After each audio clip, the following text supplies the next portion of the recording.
I decided to organize this press conference this afternoon, because of the situation developing in Italy in the last few days.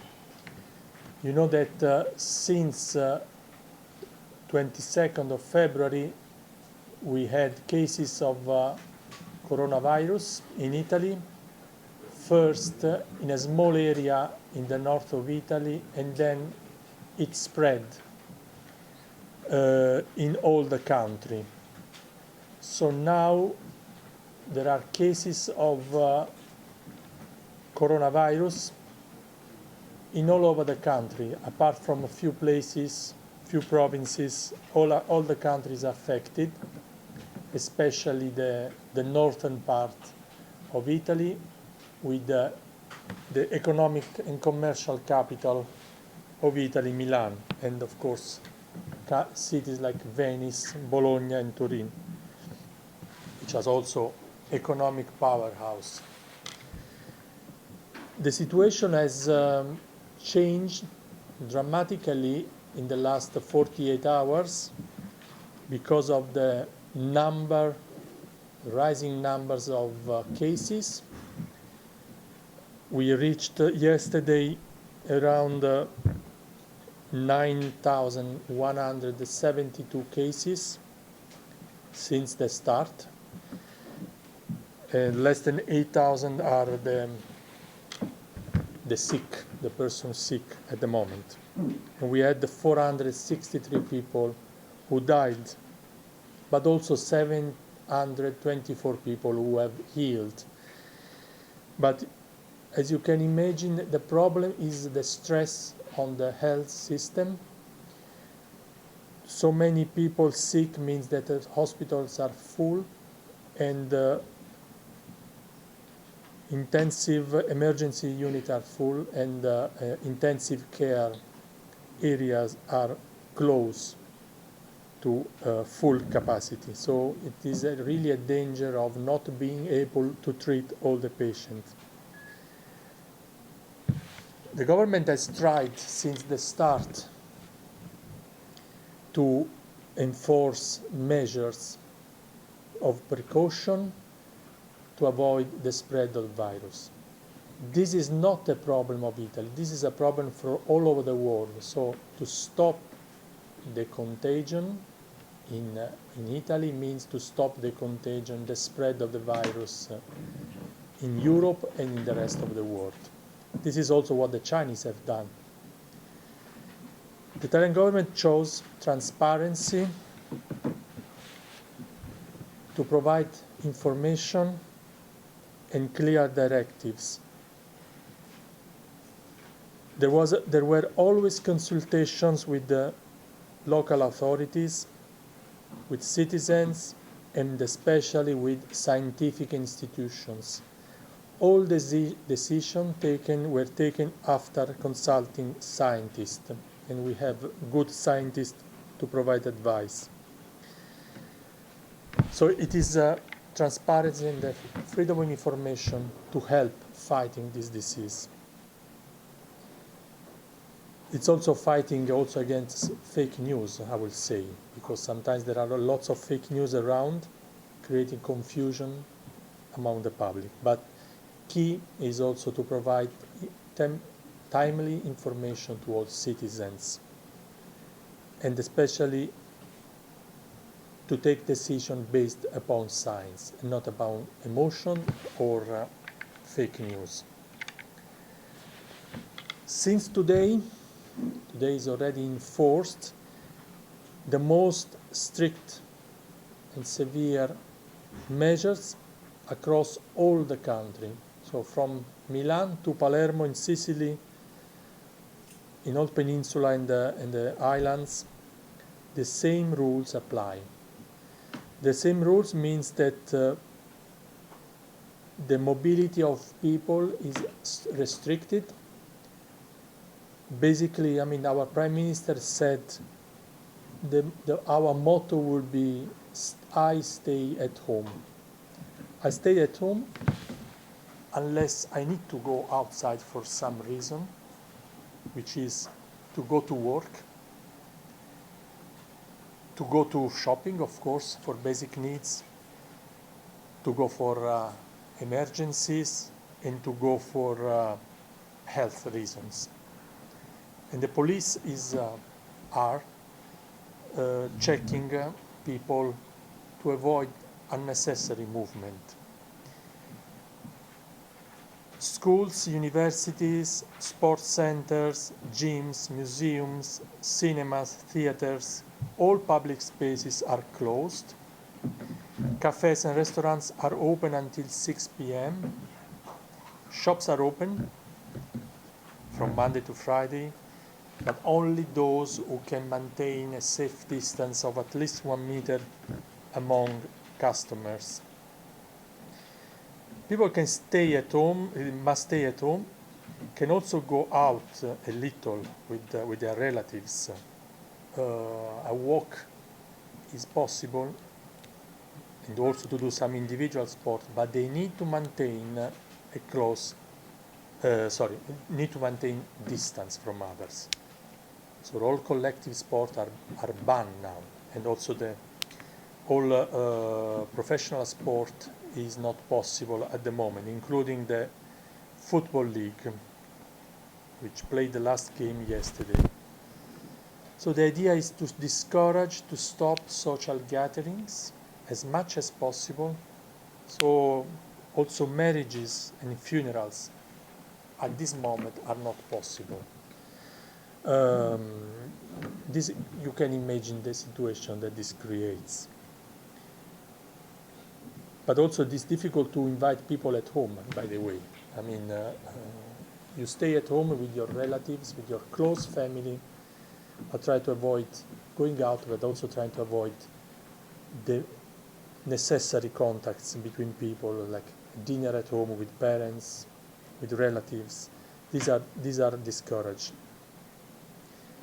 Transportation, public transportation is still open, both domestic and internationally. Of course, limitations are in force. That means that each person, an Italian or a foreigner living in Italy or a foreigner coming to Italy, is subject to the same restriction of movement, so they need a reason to move around the country, being work or emergency.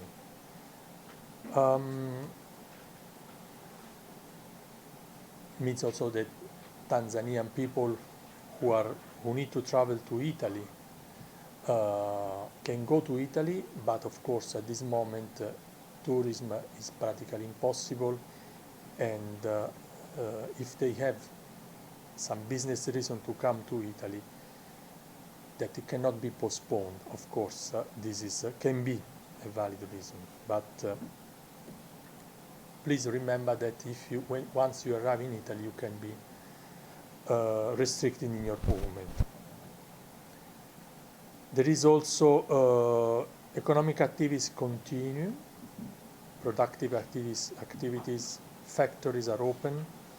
Whenever it's possible, offices are encouraged to use forms of distant working. When it's not possible, works must be organized in a way to avoid contacts.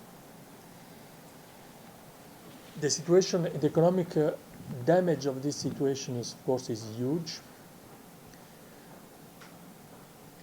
And that's why also the government is studying measures to protect families and companies. The package that is under study is worth 7.5 billion euro, which is around 20 trillion Tanzanian shillings. And the European Union has also promised to support the country. It is a moment of big sacrifice. There is no comparison in our recent history of this severe limitation in individual freedoms. They are necessary for the public goods of all citizens. but not only the citizen of our country. It's a responsibility that we are taking also to protect the rest of Europe, which is also facing an increasing number of cases, and the rest of the world, as also other countries have been doing, which were affected before, like China and South Korea. It is without comparison in our history. Maybe the only comparison is with the period of war, the Second World War, and not many people in Italy remember that. But that was a time, of course, of hunger, destruction, and limitation of freedom. Today is a difficult situation, but we think we have all the resources to overcome the crisis. A good health system, doctors that are working tirelessly in the really 24 hours a day, hospitals, technology and science, and most of all, information. So we think that we can overcome this crisis with strong will, unity and responsibility. The period of this lockdown of the country is until April 3rd. So it's around 3 weeks that we have to stay in this situation, and we hope that this will make a difference in the number of cases. Each person can make a contribution, each person can play a role. We Italians are always the best in this moment. We like to quarrel, we like to discuss, we like to argue, but when there is a common problem, a common enemy like this, unity prevails. And I see that also the opposition has given some support to the government. This is the moment also where all political parties are supporting the necessary measures. I'd like to conclude before maybe taking some questions. Question number one is about the sickness.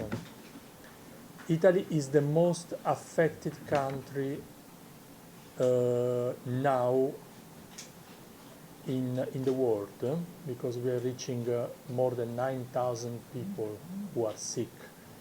The number in China are declining, luckily, but now so the number of cases is unfortunately the most cases are recorded in Italy, and also of course in Europe. There are other countries affected, but I will not talk for them, but we know that there are cases in other European countries. So the sickness is affecting everybody at a different degree. We are the first to be struck in Europe, and unfortunately the number are rising also in other European countries. The Italian tourists to Tanzania, they won't be coming anymore, because the restriction is also to depart from Italy. So you cannot leave the country unless there is some reasons. And tourism is not a reason. So for the time being, all the Italian tourists in the country will just return home. And we know that yesterday a number of Italians came back to Italy from Zanzibar. Until yesterday there was a direct flight connection between Italy and Zanzibar, and it was suspended. And anyway, there won't be any arrival from Italy, because the idea is to stop people traveling unless they have some reason. So the number will definitely decline. Last year there were 61,000 people from Italy in Zanzibar only in 2019, so last year. And but we hope that the crisis will be over, and by June, July, we hope that the flow will start again. The Italians in Tanzania, there are not many. There are not many residents in Tanzania. They basically stay here, from what I understand. For them, our people here are basically long-term residents, so you have business people, missionaries, and people from the tourism industry. Some of them will return, definitely, because now is the end of the touristic season. Most will remain, but because their life is here in Tanzania. The damage to the economy is huge, because tourism is, for Italy, is one of the components of our economy. In Venice there were 20 million tourists last year. So imagine how much money is lost, how many companies will go bankrupt in this situation. Only in Venice. Imagine the same millions in Rome and millions in other places, in Florence. So it's a huge damage only if you consider tourism. No? Production will go on as much as possible, but definitely there will be problems. Banks will suffer, families will suffer, some companies will have to lay off people, and so there will be problems all over the economy. So this package of 7.5 billion euro is just a start, because probably we will need more support. So this is, and the situation is changing by the day. So we will see what will happen next weeks.